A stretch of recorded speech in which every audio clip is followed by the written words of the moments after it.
like, subscribe, share। Ayesha अपनी माँ के साथ एक छोटे से गांव में रहती थी। दिन भर अमीर लोगों के घर काम करती थी। कभी खाना बनाना, कभी कपड़े धोना, कभी सफाई करना।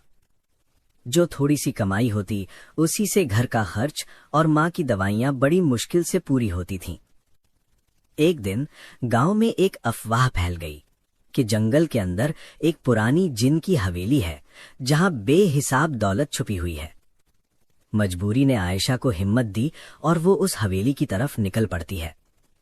वहां पहुंचकर वो खजाना उठा भी लेती है, लेकिन उसी पल उसे एहसास होता है कि वो वहां अकेली नहीं है। जिन की नजर उस पर पड़ चुकी होती है और फिर आयशा की जिंदगी एक ऐसे मोड़ पर आ जाती है जहां से वापस जाना मुमकिन नहीं होता। आखिर जिन ने आयशा को क्यों रोक लिया और उस हवेली के अंदर आयशा के साथ क्या हुआ? चलिए पूरी कहानी शुरू करते हैं। शाहपुर का रात का सन्नाटा ऐसा था जैसे कोई प्राचीन राज दफन हो। रेत के टीलों पर खड़ी एक पुरानी हवेली जिसकी दीवारें वक्त की मार खा चुकी थीं। दरवाजे चीख कर खुलते, खिड़कियां जैसे किसी की याद दिलाती थीं। गांव वाले इसे जिन्नों की हवेली कहते, बच्चों को डराते, वहां कभी मत जाना, वहां एक जिन रहता है जो अकेला है, गुस्सा है और जो भी जाए वापस नहीं आता। लेकिन आयशा को इसकी परवाह नहीं थी। 30 साल की, बेवा। शौहर की मौत एक हादसे में हुई थी जब वो सिर्फ 25 की थी। अब वो अपनी बूढ़ी माँ के साथ एक टूटे फूटे घर में रहती थी। घर की दीवारें पुरानी, छत से पानी टपकता, फर्श पर सिर्फ एक पुरानी चारपाई और कुछ बर्तन। माँ बीमार थी, हर रात बुखार, हर सांस में दर्द। डॉक्टर कहते थे कि दिल की बीमारी है, दवाइयां महंगी हैं, अगर जल्दी न मिली तो। आयशा की आंखें नम हो जाती ये सोचकर। आयशा दिन भर अमीर घरों में काम करती, एक बड़े घर में खाना पकाती जहां मालिक साहब की बीवी हर वक्त शिकायतें करती। आयशा, ये मसाला कम है, ये रोटी जल गई। फिर दूसरे घर में सफाई, फर्श झाड़ती, बर्तन धोती, कपड़े धोती। काम खत्म होने तक शाम गहरी हो जाती।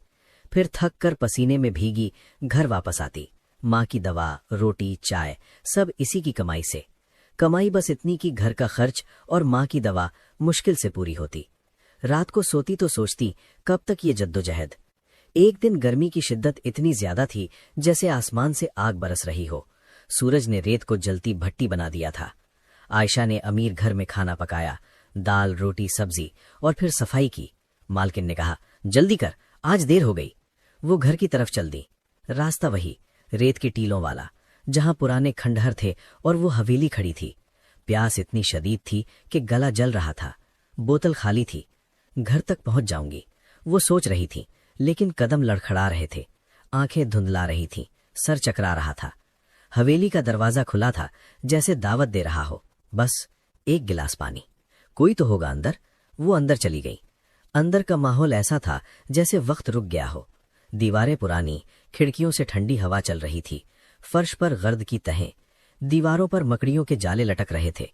लेकिन हवा में एक अजीब महक, गुलाब की तरह, लेकिन ज्यादा गहरी, ज्यादा मदहोश करने वाली, जैसे कोई छिपा हुआ बाग हो।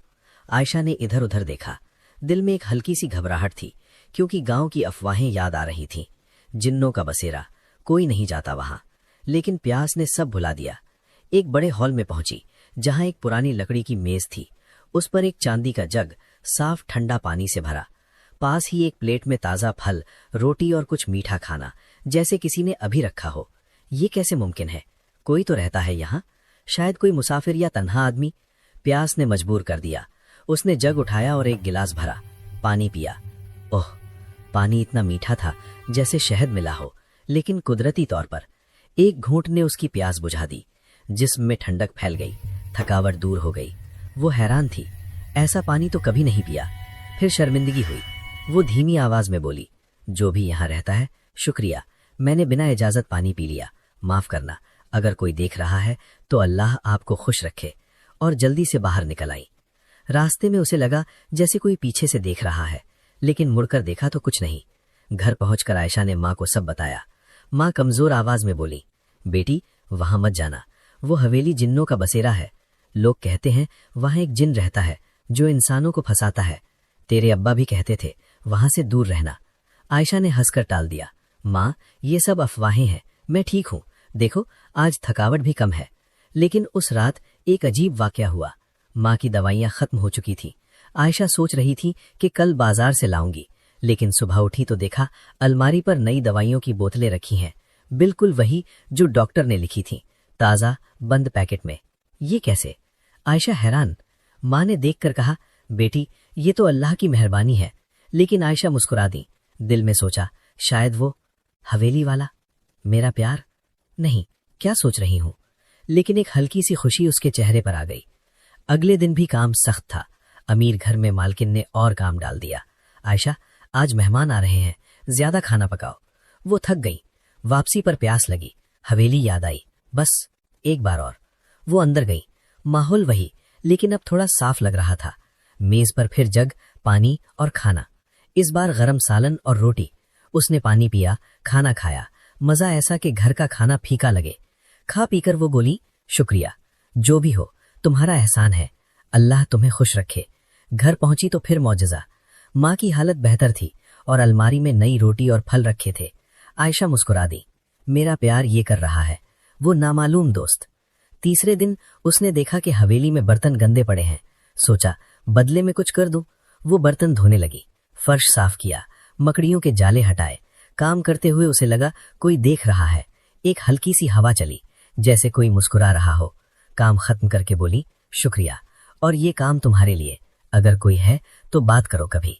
हवेली में रहने वाला कोई इंसान नहीं था, वो था उमैर, एक जिन। सदियों पहले वो एक अमीर ताजिर था। तिजारत में दौलत की हवस थी। एक दिन एक गरीब ताजिर से धोखा किया, उसकी जान ले ली। अल्लाह की लानत मिली, जिन बन गया। हवेली में कैद, तन्हा, उदास, भूला हुआ, लोगों से दूर, क्योंकि देखने वाला डर जाता। आयशा की पहली आमद पर उसने छिपकर देखा। इतनी खूबसूरत, गोरी चमड़ी, आंखें जैसे झीलें, मेरी तन्हाई का इलाज। वो छिपकर उसे देखता। जब आयशा काम करती, उमेर का दिल पिघलता। ये लड़की मुझे बिना देखे एहसान कर रही है। इसकी मुस्कुराहट जैसे रोशनी। एक दिन आयशा सफाई कर रही थी, वो बर्तन धो रही थी, जब अचानक एक ठंडी हवा चली। कमरे में रोशनी कम हुई। उसके पीछे एक साया उभरा। उमैर नजर आया, लंबा कद, काला साया, आंखें चमकती हुई, लेकिन डरावना नहीं, उदास और नर्म। आयशा चीख निकली, बर्तन गिर गया।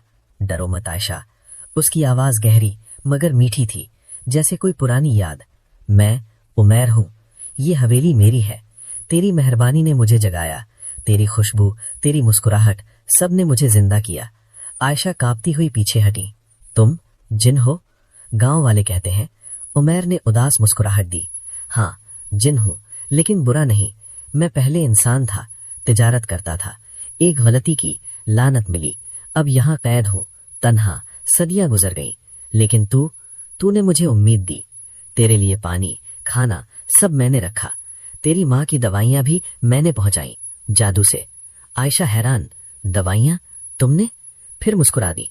तो मेरा प्यार, वो नामालूम दोस्त तुम थे। उमेर की आंखें चमक उठी। प्यार? हाँ, अगर तू कहे तो। उस दिन से सिलसिला शुरू हुआ। आयशा रोज काम से वापस हवेली आती। पहले डरती, फिर आदत हो गई। उमेर छिपा नहीं रहता, खुलकर बात करता। वो घंटों बातें करते। एक शाम आयशा बैठी थी। उमेर ने कहा, बता, तेरा बचपन कैसा था? आयशा ने बताया, गरीब घर, बाप की जल्दी मौत, शौहर की हादसाती मौत। आंखें नम हो गईं। उमेर ने हाथ बढ़ाया, उसका हाथ थामा। ठंडा हाथ, लेकिन गरम एहसास। मैं तेरे लिए हूं, अब तन्हाई दूर करूंगा। दूसरी रात वो घंटों बातें की। उमेर ने अपनी कहानी सुनाई। तिजारत की दुनिया, दौलत की चमक, गलती की कीमत। मैं अमीर था, लेकिन खुश नहीं। अब तुझसे मिलकर खुश हूं। आयशा मुस्कुरा दी। तुम ऐसे करते हो जैसे मेरा प्यार हो। दवाइयां, खाना, सब तुम कर रहे हो। उमैर ने मुस्कुराकर कहा, हाँ, तेरा प्यार हूं और तू मेरा। आयशा, मुझसे शादी कर लो, ये लानत टूट जाएगी। अगर सच्चा प्यार मिले, हम साथ रहेंगे। आयशा हंसी। शादी? एक जिन से? लेकिन दिल में एक हलचल थी। रातों का सिलसिला चलता रहा। वो घंटों बातें करते, सितारों की बातें, ख्वाबों की बातें, जिंदगी की बातें। उमैर उसे तोहफे देता, जादू से जेवरात, ताजा फल, कपड़े। आयशा की माँ की हालत बेहतर होती गई। दवाइयां खुद आती, घर में खाना भर जाता। आयशा घर जाकर मुस्कुराती, मेरा प्यार ये कर रहा है। उमैर। एक रात वो और करीब आए। उमैर ने कहा, आयशा शादी कर लो, मैं तुझे खुश रखूंगा, ये हवेली तेरा घर बन जाएगी। आयशा की आंखें बंद हुईं, उनके होंठ मिले, ठंडे होंठ, गरम जज्बात। आयशा ने सोचा, ये जिन नहीं, एक अकेला इंसान है, मेरा प्यार। लेकिन खुशियां देर पा नहीं थीं। गांव में अफवाहें फैलने लगीं। आयशा हवेली जाती है, जिन ने फंसा लिया है। आयशा कम घर आती, माँ की हालत फिर बिगड़ी। एक रात माँ ने आखिरी सांस ली। आयशा टूट गई, रोती रही। उमैर हवेली में आया। आयशा, मैंने नहीं किया, कुदरत है। आयशा रोई, अगर प्यार है तो माँ को वापस ला दो। उमैर उदास हुआ, नहीं कर सकता, मेरे जादू की हद है, लेकिन तुझे आजाद कर सकता हूँ। शादी का वादा तोड़ दो। आखिरी बोसा उमैर ने कहा, वादा करो, मुझे भूल जाएगी, लेकिन अगर याद आऊं तो खुशबू सूंघ कर आऊंगा। आयशा ने हामी भरी। गांव छोड़कर शहर चली गई। नई जिंदगी। एक छोटी दुकान खोली, खाना पकाती और बेचती। खुश, लेकिन कभी रेत की बू आती तो लगता उमैर देख रहा है, मुस्कुरा रहा है। शादी कर लो की आवाज गूंजती। हवेली आज भी खड़ी है। रात में दरवाजे चीखते हैं, इंतजार में एक खुशबू का, एक अधूरे प्यार का। गांव वाले आज भी कहते हैं, इस हवेली के पास मत जाना, वहां जिन है, खुशबू सूंघ कर जागता है और प्यार में डुबो देता है। खत्म।